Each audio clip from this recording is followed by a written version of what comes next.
Welcome, lover. I'm the Naughtie Scribe, author, businesswoman, and your host for the next hour. This live stream is dedicated to love, sex, acceptance, and understanding the lifestyle and ultimate sensuality. Trust me, lover, the knowledge I drop will be straight, no chaser. So sit back and prepare yourself. It's about to get naughty.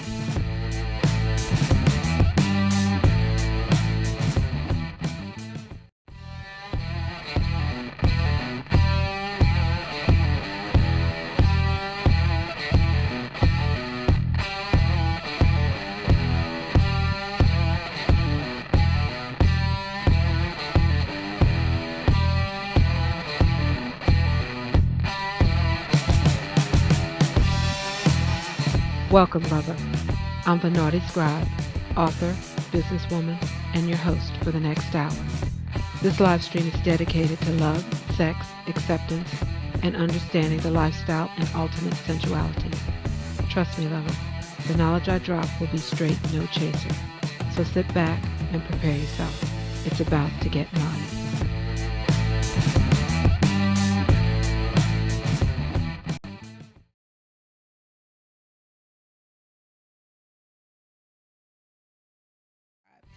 Now,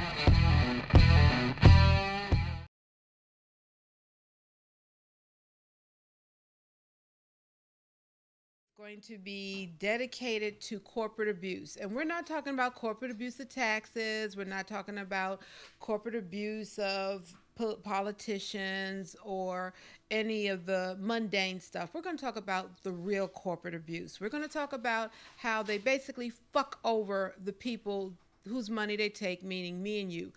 Those who fly the airlines, yes, we're going to get on their asses. Those of us who purchase their products, those of us who use their services. Too many times, over and over again, the little man really does get bent over and done well by big corporations. Now, as a small businesswoman, I'm not hating against corporations as a whole or as an entity.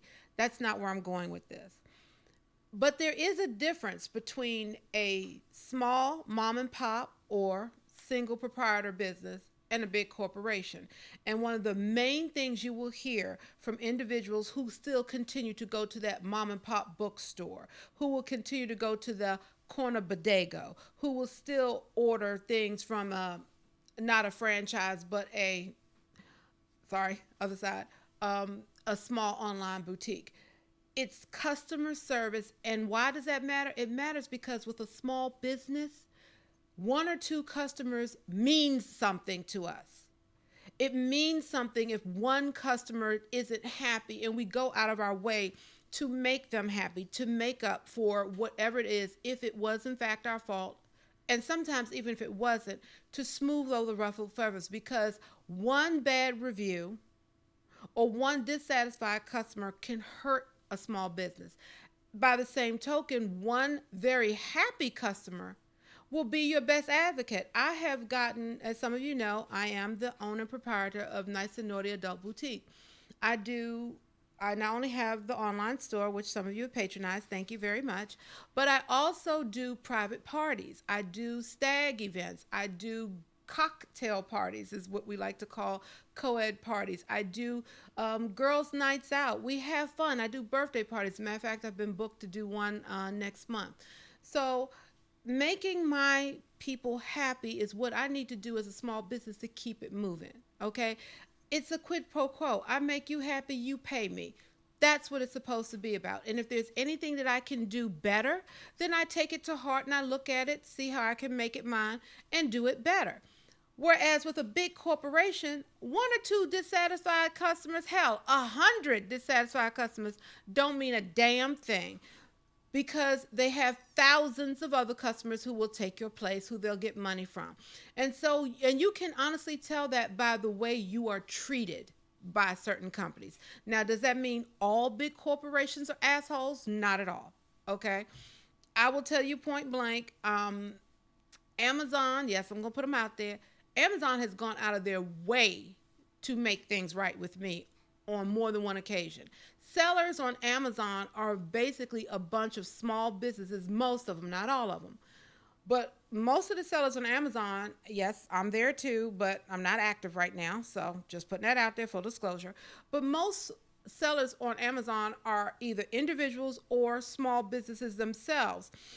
And Amazon gives them a great platform to advertise themselves. And where else are you going to go where you can know the people are there to buy, not to shop, but to buy, to look around, to buy.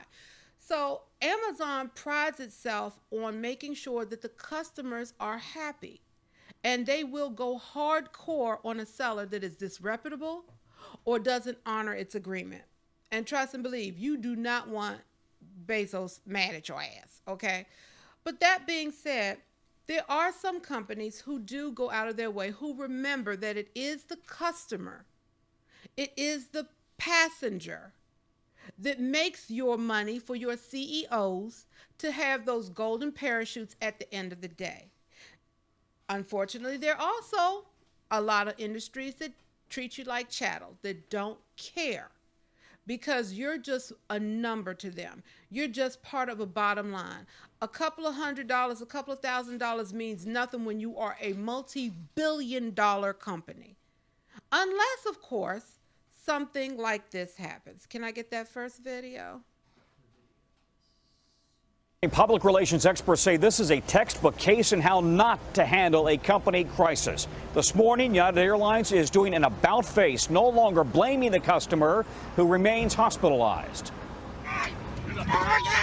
Today, we're hearing for the first time from the man roughed up in this video. My God, what are you doing? Dr. David Dow dragged from a United flight Sunday by airport security, bloody and reportedly unconscious. Oh my God, look at what you did to him. All for refusing to give up his seat so United crew members could board, saying he needed to get home to see patients. I have to go home. I have to go home. I have to go home. Attorneys for Dr. Dow are telling NBC News his family wants the world to know they are very appreciative of the outpouring of prayers, concern, and support they have received. When asked what his injuries are, the 69-year-old now tells a CBS affiliate, quote, everything. As you can see, lovers, this wasn't just a inconvenience or, as CEO Muniz said, a reaccommodation. If, as Mitt Romney says, corporations are people, then by all rights, United should be charged with assault and battery. It's that simple. Dr. Dow paid his money to fly on this airline, as many of us who travel do. He had an expectation that he would be taken from point A to point B in a safe environment. He did not sign up, however, to be physically manhandled. And as the news report came out today, he is still in the hospital. Dr. Dow was unconscious when they physically dragged him down the aisle. When he was running up and down the aisle saying he had to get home, the man was suffering from a concussion. He was not lucid. He was not in his right mind. When he was standing there saying, just kill me, just kill me, just kill me, this man was literally in a medical duress situation. This is what happened to him because he had the audacity to buy an airline ticket to get back home to see his patients on United Airlines. Now, let's be clear on what happened right after this incident blew up. Initially, the CEO said that he was sorry for the reaccommodation of passengers. So I guess that's code for assault and battery, beating the shit out of somebody. Okay. Then he came back with another one since that one didn't fly and said, well, the police were called in because we had an unruly passenger. Every freaking video shows he was not being unruly. He just didn't want to give up a seat he paid for. Now, here's the kicker. This is how trifling this airline treated its passengers. Under FSA laws, regulations, and it's also quoted by DOT, everybody's been saying the number 1350. There's a reason for that. If you voluntarily take their offer and get off the plane, you get whatever they agreed to give you. If, however, you refuse to give up your seat, there are no volunteers. The airline can offer you as much as $1,350 to give up your seat. If you are forced out, because that's the maximum amount.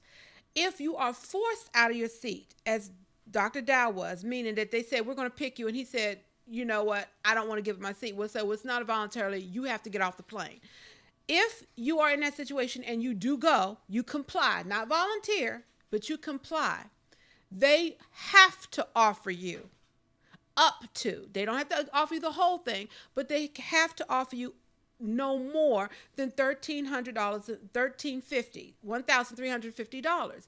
And a lot of people don't know that, because what I found out, I didn't know until this mess happened, and I had to do a little looking on my own, is that if you voluntarily give up your seat when they ask you, you fall under airline regulations and policy, meaning they can offer you whatever.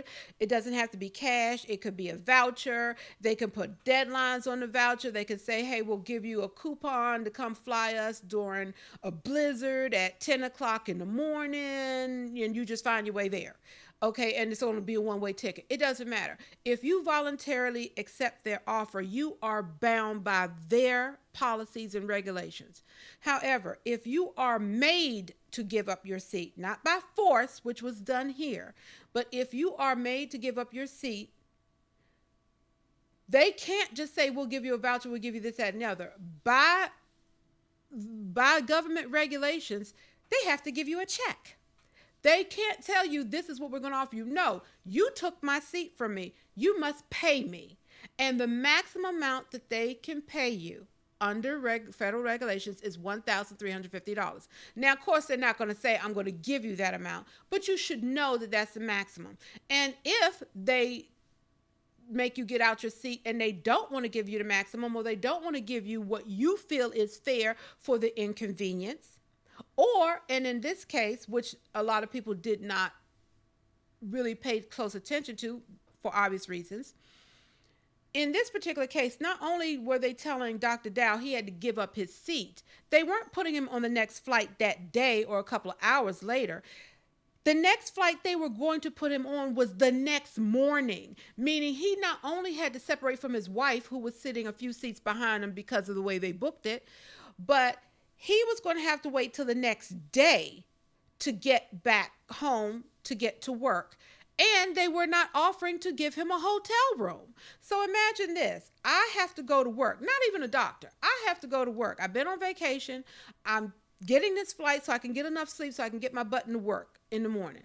You tell me that not only are you going to remove me from the plane that I paid good money for, and not because you overbooked it for other customers or VIP or a medical situation where you got to get somebody on a plane so they can be seen the next day, you're giving it up so that you don't have to pay to put your employees on somebody else's flight so they can get to work.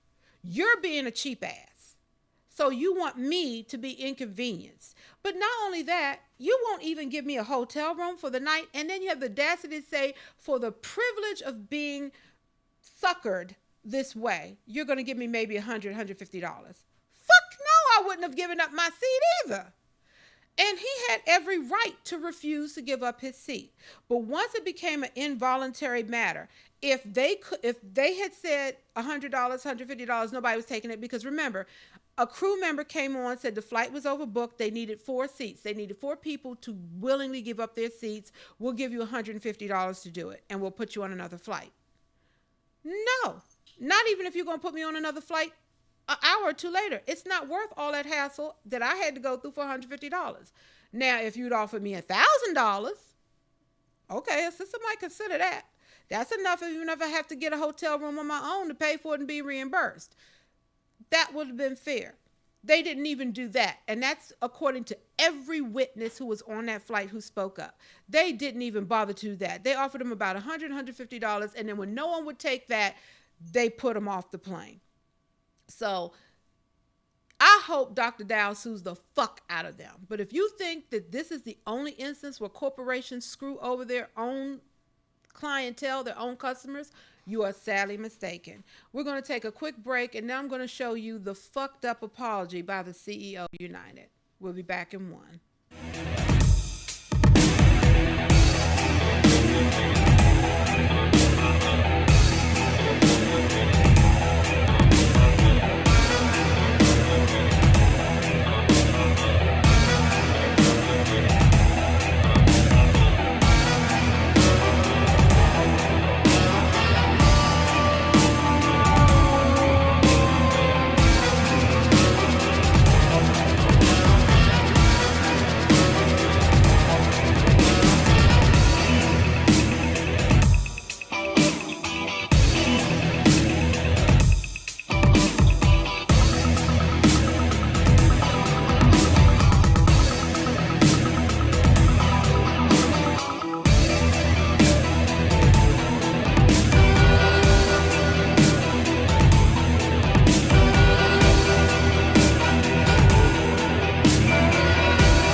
Welcome back, lovers. This is the Nyce and Naughtie Hour, and I'm your hostess, the Naughtie Scribe.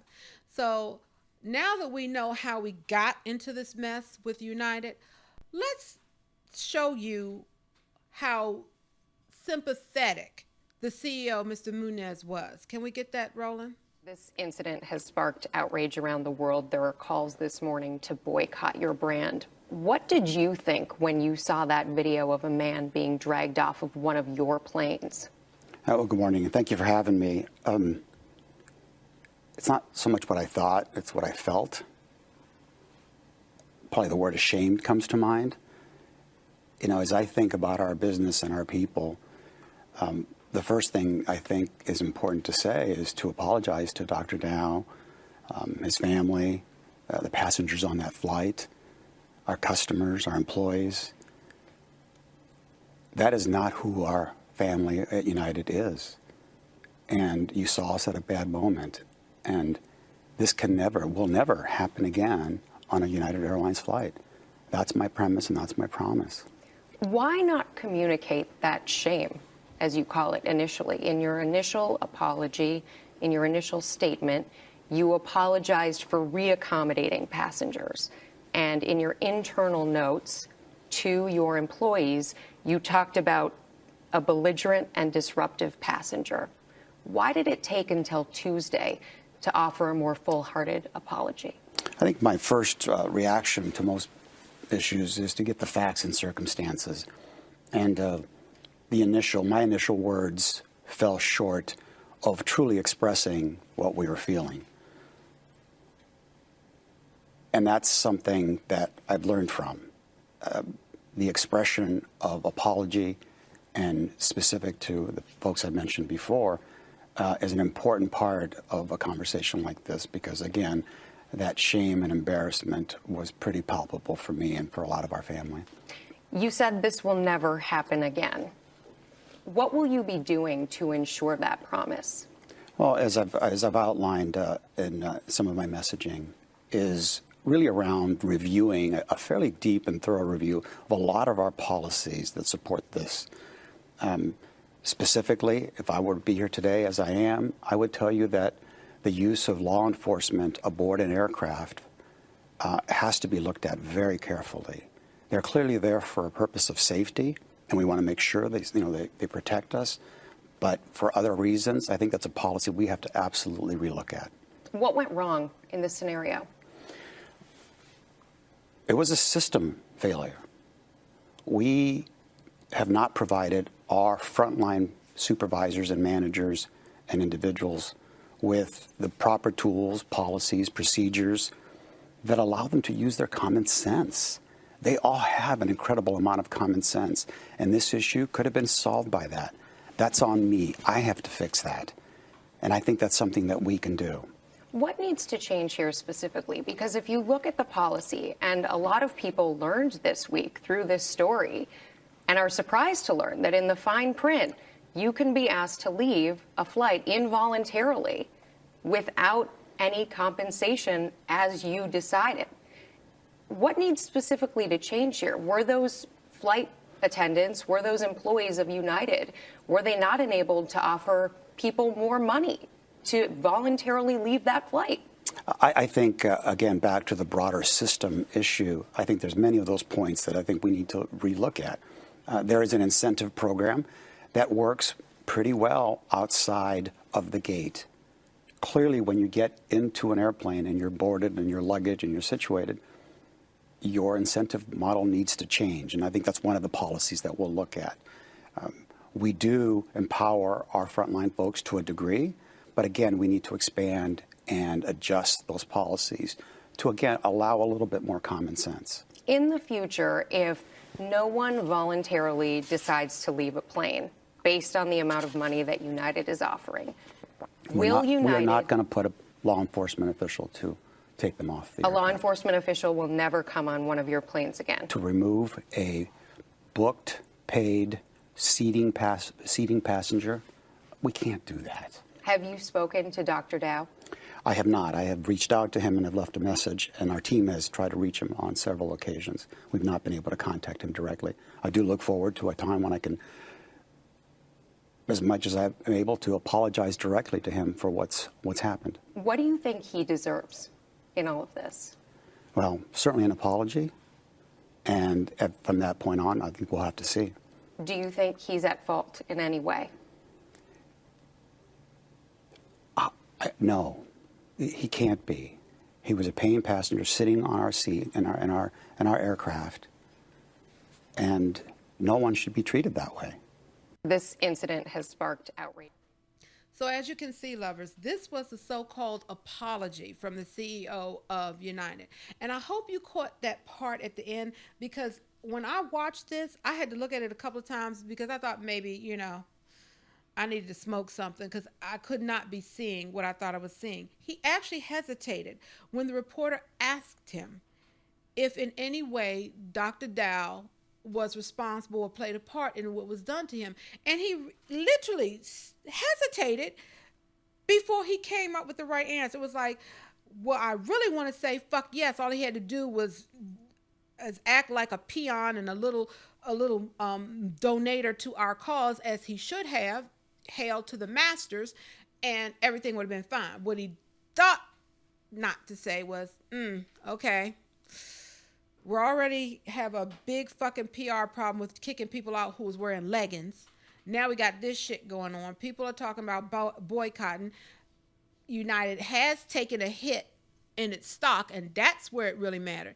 After 3 fucked up attempts, he finally comes up with something that's halfway decent, and he still fucks it up at the end, because instead of acting like a human being and saying, you know what, nobody deserved to be treated like that, instantly being able to say that because it comes from the heart, his first thought was to be a corporate bastard and think first, let me not say what I really want to say, which is, you're only here to serve our purposes, which is our bottom line. And his whole expression showed that he was struggling to come up with the right thing. And finally, I guess humanity kicked in for a couple of seconds. Because remember now, his first instinct, the first 3 times he tried to apologize, was to in some way blame Dr. Dow for what had happened. It was only after it blew up on YouTube, where people were talking about boycotting, saying he should be fired, bringing up the other issues that have happened with United, and the stock price, that bottom line, getting a ding, did he decide, you know what, I need to sit down and do some damage control. No, you need to sit down and look in the mirror and assess your humanity, and then do the right thing by Dr. Dow. Okay? But as I said, lovers, if you think that United is the only one who's basically abused their privilege in our society as a business, and remember, it is a privilege. You're not owed the opportunity to make billions and billions of dollars. That's something you do when you build up trust and a relationship with your passengers, your customers, your residents, or whatever. However you make your money, if you're a singer, it is your responsibility to put out the best music you can. And if I enjoy it and I patronize you, that is a contract that we have. You're going to keep giving me more of what I like, and I'm going to keep buying from you. You don't get to say, well, you're going to give me your money and I'm going to give you a blank CD. And if you don't like that, I'm going to have Popo come and beat the shit out of you. You don't get to do that. And I do believe that this is unfortunately not going to really be a wake up call from United, because they're going to do what a lot of companies who find themselves in this kind of situation do. They're going to drastically cut their prices. They're going to give discounts. They're going to do anything they can to say, hey, look, come on back. And let's be honest, lovers, if you can fly to Hawaii, Jacob, if you can fly to Hawaii, instead of for $1,200, you can get there for $600. Fuck yes, you're going to take that flight. You might cuss them out all the way there and all the way back, but $600 in your pocket is $600 in your pocket. You're going to fucking take it. I know a lot of people say, no, that's not the right thing to do. That's not upholding your principles. But let's be honest, your principles versus your ability to pay your rent and eat. Sometimes they come up against each other, and sometimes, I'm sorry, real life wins over your principles, okay? Like my mama used to tell me, pick and choose your battles, okay? So with that, we're going to go into our next break just a little bit early, because the next segment is going to run a little bit longer, okay? So if I can get that video, we'll see you in one.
Welcome back, lovers. I'm the Naughty Scribe, and once again, you've tuned in to the Nyce and Naughty Hour, and I greatly appreciate it.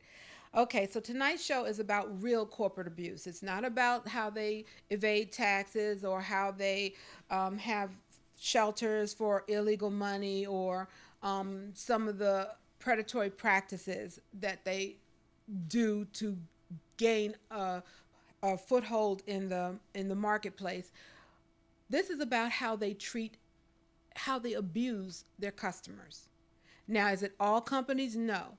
But time and time again, hell, a lot in the last year and the last few months, major companies have fucked over their employees or their patrons, their customers, and won't do or say anything about it until it gets in the news. And it starts to drive down their bottom line. It starts to drive down their profitability. It starts to drive down their stock shares. Then suddenly they find their humanity. And it's happened time and time again. We're going to run down just a few. One in particular, because it hit me personally, so I'm going to put it out there, is Wells Fargo. Wells Fargo had for over 10 years a practice of creating dummy accounts with real customers' information and then inflating their numbers to say, we have this many investors, you should do business with us. Now, for those of you who don't understand, let me just give you the Reader's Digest version of how banks and financial institutes, your banks and credit unions work, but mostly banks and savings and loans. Basically, they are investing in other shit to make money with your money. So instead of them coming up with the money to invest in a football team, and yes, some banks own shares of football teams, of all kinds of sports teams, of all kinds of other financial entities. But what they do, real estate. Some banks own fucking real estate, not just because you pay a mortgage, because they went out and bought it. And they bought it with your money. And for the use of your money, you get an interest rate.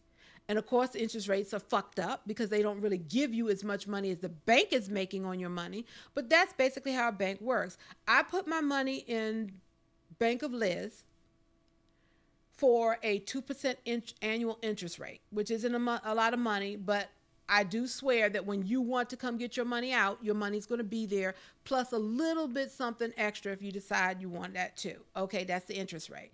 So I put my money in there.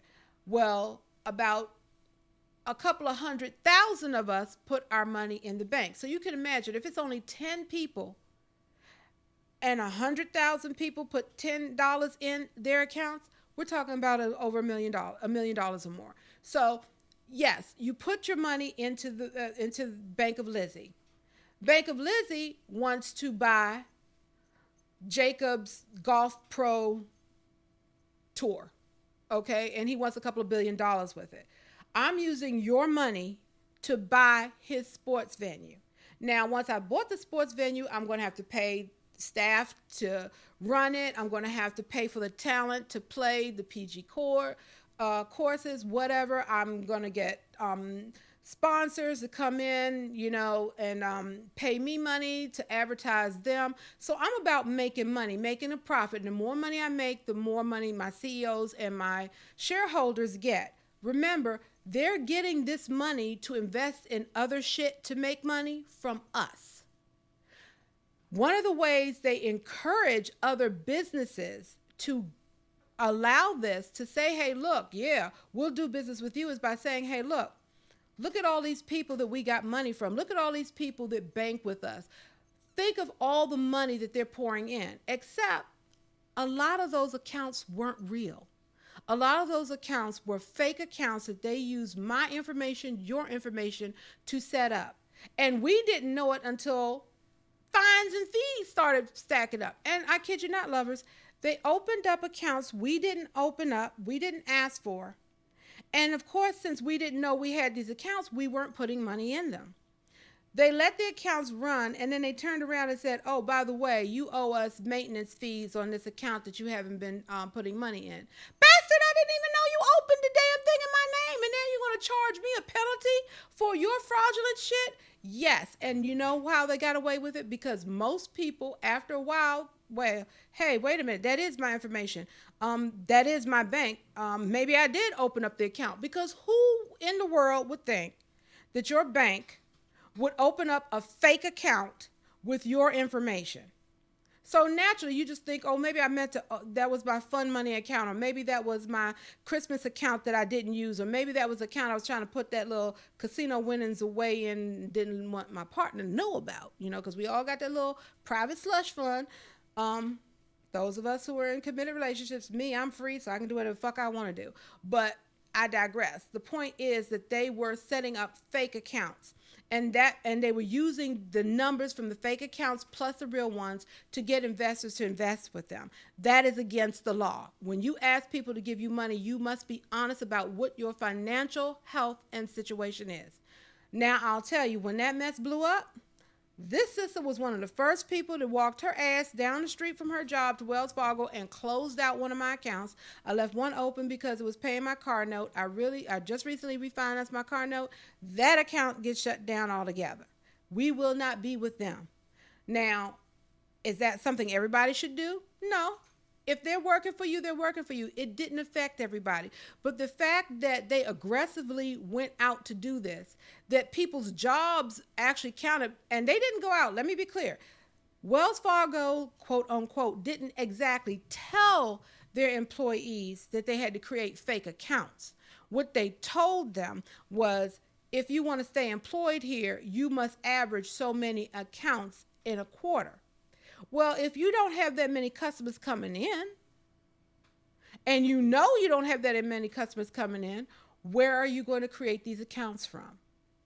They did what they had available. They used what they had available. They used information from current customers, and they created duplicate accounts.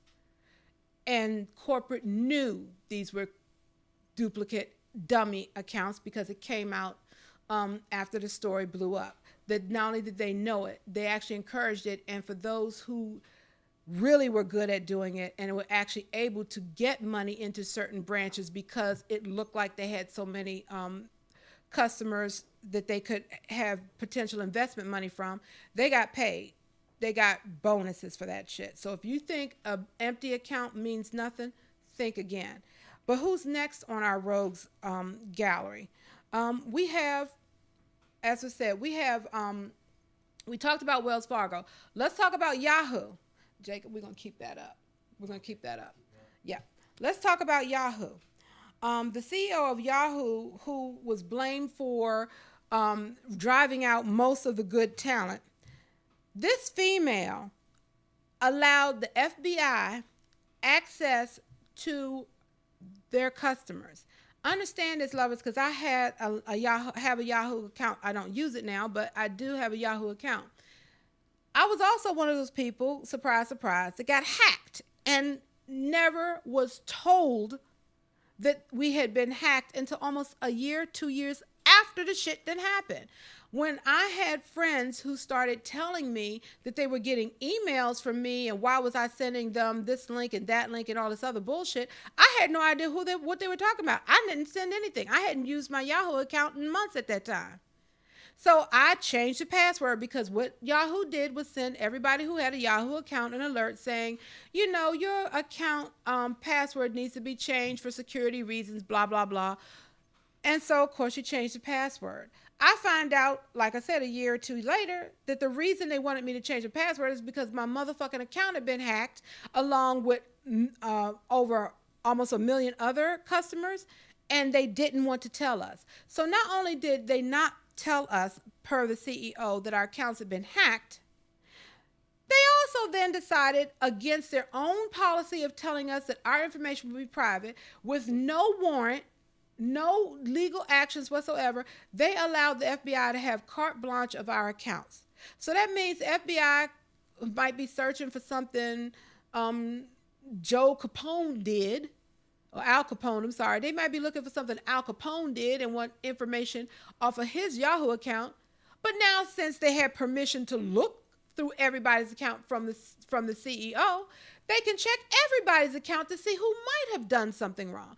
They would not have the right to just walk into your house or search your car without your permission. But because the CEO opened the door, they had the right to check your account. They do not have the right to violate your privacy, but the CEO said, hey, why not? Next on our list is Chipotle. Now, I'm going to be honest with you. I used to love me some Chipotle. Now, I can't go in there. Why? Because Chipotle had a big outbreak of salmonella. I'm sorry, of E. coli. They had a big E. coli outbreak. When it first happened in a small area, they could have stopped it then. They could have shut it down. They could have gone back to their supplier, found out where it was coming from, because they do know actually where each shipment is being supplied from, and they could have stopped it there. Instead, they decided to say nothing when a few college kids started getting sick. Then they decided to say nothing when it spread from one town to another. Then they decided to really say nothing when it started to spread across the United States. And the one thing that everybody complained about, some got violently sick, some were mildly sick, is that they all ate from Chipotle.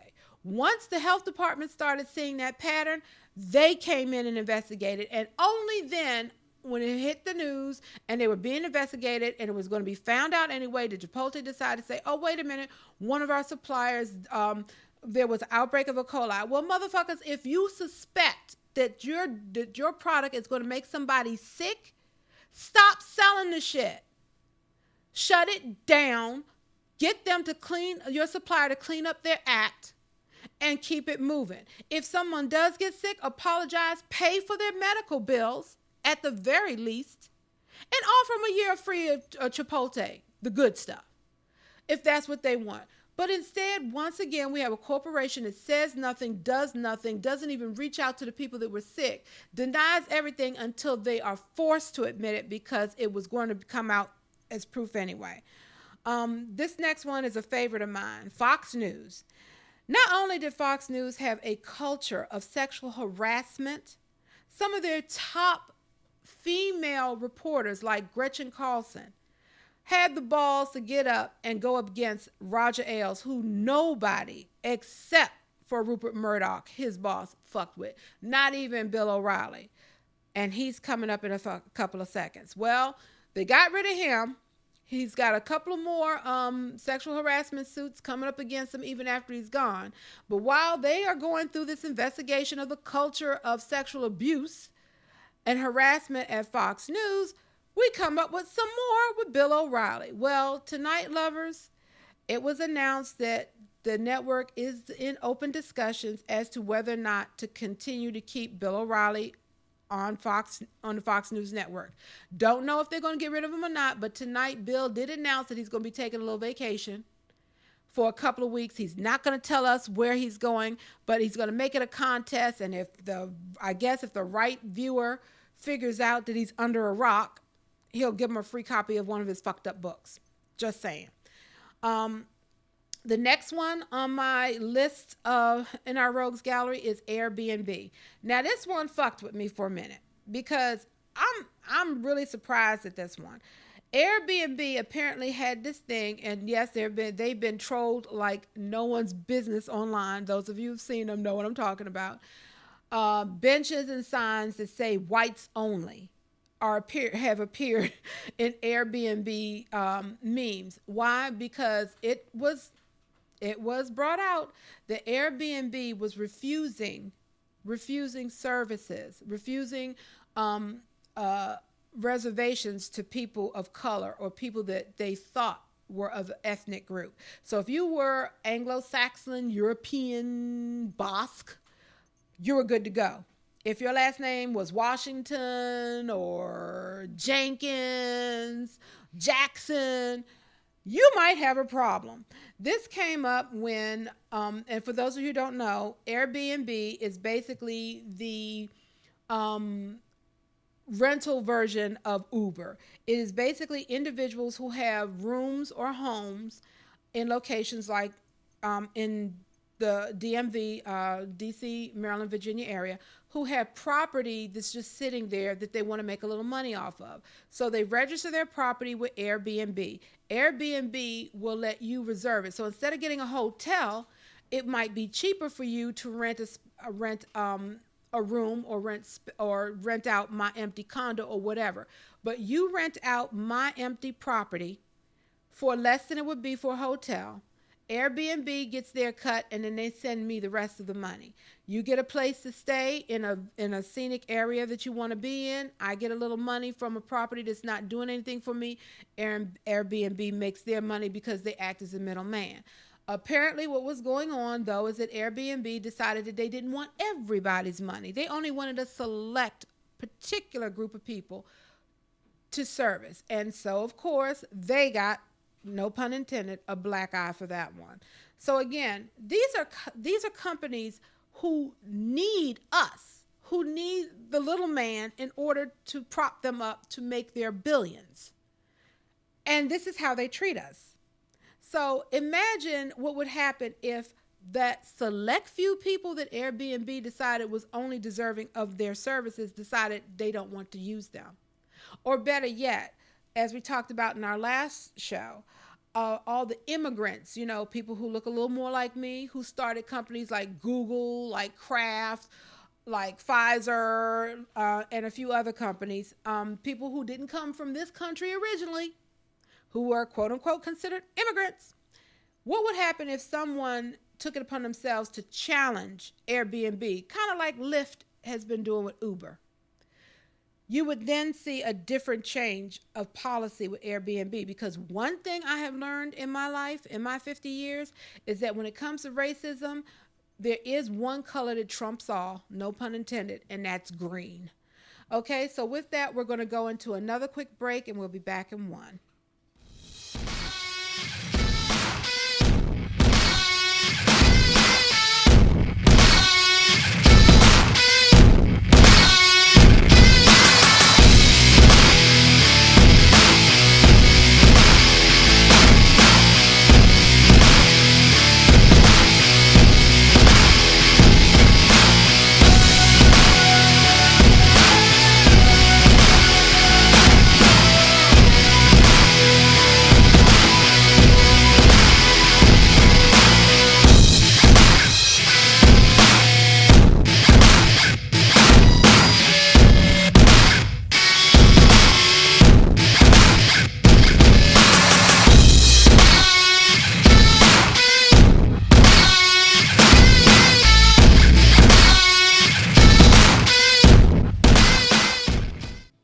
Welcome back, lovers. This is the Nyce and Naughtie Hour, and I'm your hostess, the Naughtie Scribe. Now, I just wanted to give you a rundown of some of the fucked up shit that some not so nice companies do as a practice to their customers until it becomes a big blown up thing. And I'm sure some of you have had bad experiences with smaller companies too. But as I said, the impact of a couple of dissatisfied customers on a small business means whether or not they can stay in business. A handful to even hundreds of customers who are mistreated by couple of billion dollar corporation don't mean that much. And you can see it by the way they treat you, some of the rules they come with, how much they gouge you for simple services, okay, just so they can pad and increase their bottom line. Now, that being said, let's get into our Getting It In segment.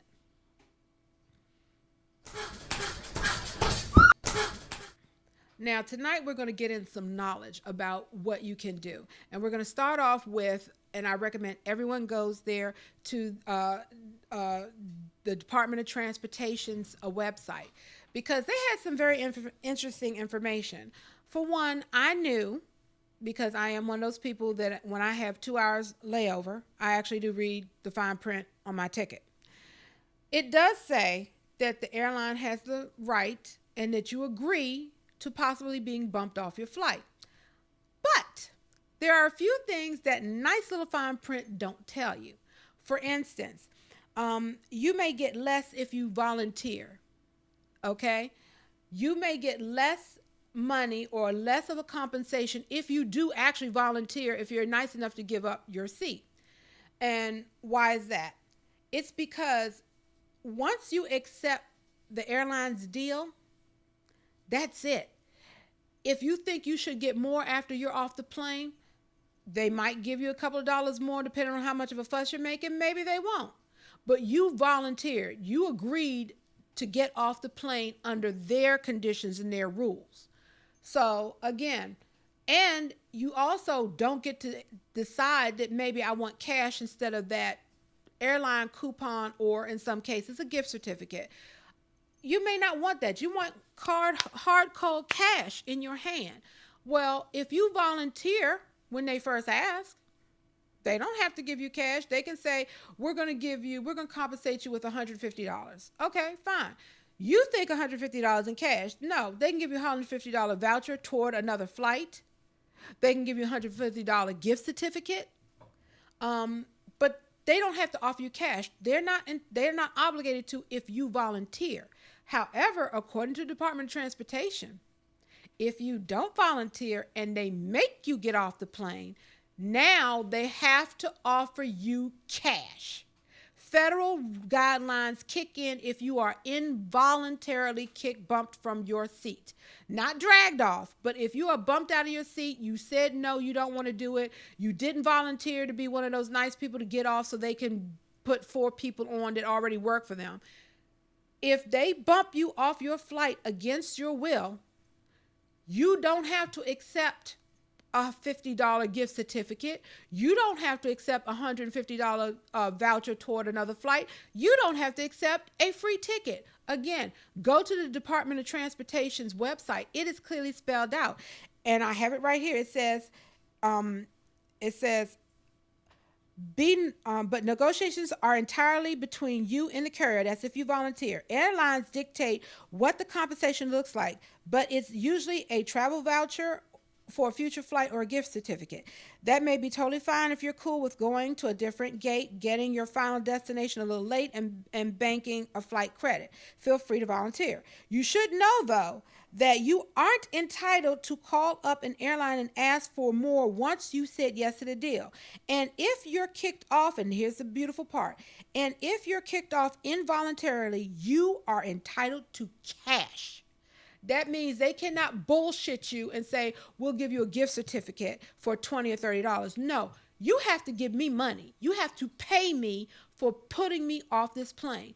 Why do airlines get away with what they do? Because most people don't know that. Most people don't know. I didn't know until this came up. I, fortunately, have never been bumped off of a flight. But had I been bumped off of a flight and they tell me, okay, we're going to give you $150, I'm like most people up until recently. I would have thought, okay, that's the best I can do. Might as well take it, suck it up, and make the best of whatever vacation or business I have to do. Call people, let them know I'm going to be there late or whatever the case may be.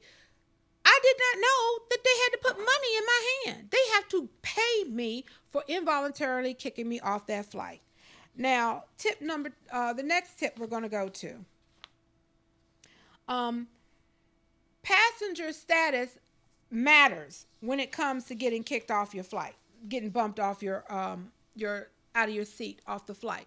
And what that means is what all of us already know, but the airlines don't want to tell you, and they don't put that part in the fine print of your ticket. If you bought a first class seat, you are not getting bumped off your flight. If you bought a business seat, which is just under first class, you are not likely to get kicked off your seat. See where I'm going with this? The cheaper your ticket, the more likely you are to be kicked off your seat. There is an exception, however, because of course, corporations are people too, and I guess a few of them have hearts. If you have a disability or if you are in the military, and this is clearly something that they would know in advance, you are not likely at all, if ever, to be booted. Now, that is something they seem to be real sensitive about. I guess it's the optics of kicking off someone in a wheelchair or a serviceman in uniform who's risked his life for this country. Guess kicking them off doesn't look so good. Dragging a doctor off, however, hey, not a big deal. It was his fault for not obeying their commands to begin with. But do know, lovers, that you do have some rights. If, again, you bought an economy ticket, and I'm going to tell you, a sister do it all the time. If you buy an economy ticket, if you buy a coach ticket, and they say it's overbooked, yes, lovers, you are a prime candidate to be bumped from your seat. That's one of the little dirty little secrets they don't want to tell you. The more money you spend on your seat in the same plane to get to the same place at the same time as everybody else, the more likely you are to be kicked off the less likely you are to be kicked off your seat. So remember, those of us who are trying to save money, you're also making yourself a target if, quote unquote, they overbook the flight. The last rule, tip that the Department of Transportation is, if you do get a check from them, don't cash it. You might be able to get more money. Again, if you do get a check because they booted you off the flight, do not cash that check immediately unless it is the number that you are happy with, because you could get some more money. Now, how is that possible? You say, well, wait a minute, they just paid me. Remember, the key word is involuntarily bumped. If you raise your hand and they do give you a check, miracles are miracles, for $500, you're stuck. You might as well go ahead and pay that and have some fun. That's all you're going to get. If they bump you against your will, if they bump you involuntarily from your seat, and they say, hey, we're going to compensate you, you say the magic words, I'm going to file a complaint with TSA. You had no right to blah, blah, blah. Now they kind of know you might know your rights, or you might be told your rights. They're more likely to offer you a check, but they're not going to offer you, remember the magic number, $1,350 is the maximum amount under federal regulations that the airlines can offer you. Of course, they're not going to start there. They might offer you, let's say, be generous, offer you $625. You take that check. Again, you are involuntarily bumped. You take the check. If you cash the check, that's saying you agreed to it. If you don't cash the check, you can make a copy of that check, file a complaint with TSA, tell them how basically, and the guideline is that for them bumping you off the flight, it costs you more money than if they had left you on the flight for the price that you paid for the ticket. Now you have grounds to say that $625 check is not covering it. Because remember, when they wanted to bump Dr. Dow off the flight, they weren't going to put him on a couple of hours or even that same day. They were going to put him on a flight the following day. They were not offering him to pay for his hotel. They were not offering him even half of what the guideline is. They were only offering about $100, $150. So this man was going to have to be late to work. He was going to have to pay his own hotel fee because he needed somewhere to stay, and the airline was maybe going to give him enough if they even gave him cash to pay for a decent dinner. No, you have the right to file a complaint with TSA and say, no, it cost me more money for them having bumped me off my flight. They're in breach. Pay a sister. Now TSA can go to the airline and say, wait a minute, federal regs kick in now. This is what she had to go through, or this is what he had to go through because of what you did to them. You need to pony up some more money, and they can be made to do that. So these are just a few of the things that you should take in mind when you are dealing with an airline. And there are other things that you can look at. I definitely recommend go to some consumer sites, because it's not just airlines. You as a consumer do have some rights. It's not, all the power is not in the hands of the corporations, but they can get away with it if you are not educated and if you don't take the time to challenge them. That's their biggest power. You believe that you're helpless. You believe you have no rights. The worst thing that happened for United Airlines and all the other airlines is that now, because of what happened to Dr. Dow, more people like me are going to the Department of Transportation, are Googling what passengers' rights are, and are finding out, hey, wait a minute. I don't have to just suck it up when they bump me for the flight. Maybe I can be bumped because I agreed to it when I purchased this damn ticket, but they don't get to call all the shots. They do have to compensate me. And if they don't, we're willing to file that complaint, and you can always sue. That's always the bottom line. But remember, if you voluntarily accept the deal, whether it's a voucher, whether it's a check, whether it's a coupon toward another flight, whether it's a gift certificate, if you voluntarily agree to be bumped from the flight, federal guidelines, that $13.50 don't come into play. It's whatever the airline says it's going to be, because that's what you agreed to. So remember again, lovers, you are not powerless. Okay. How are we doing? Okay, so I'm getting that. Wrap it up, baby. Wrap it up. So with that, lovers, again, my heart goes out to Dr. Dow, but it also goes out to anybody and everybody who's felt abused, taken advantage of by big corporations. You are not powerless, but you allow yourself to be a victim when you don't stand up for yourself, when you don't challenge them, and when you don't educate yourself on what your rights are. We all aren't going to be a Johnny Cochran, and sometimes it does take something like this to happen to put that fire under our ass and make us want to look up some stuff, because I'm going to tell you something now. This sister is going to Jamaica. I am not walking over there. I got to fly. Trust and believe this will be in the back of my mind when I get on that airline, that airplane, sit back, get my little free peanuts, turn on my tablet, and start reading a book for that long-ass flight, okay? Just remember, lovers, knowledge is power. And with that, life's nicer when it's naughty. Good night.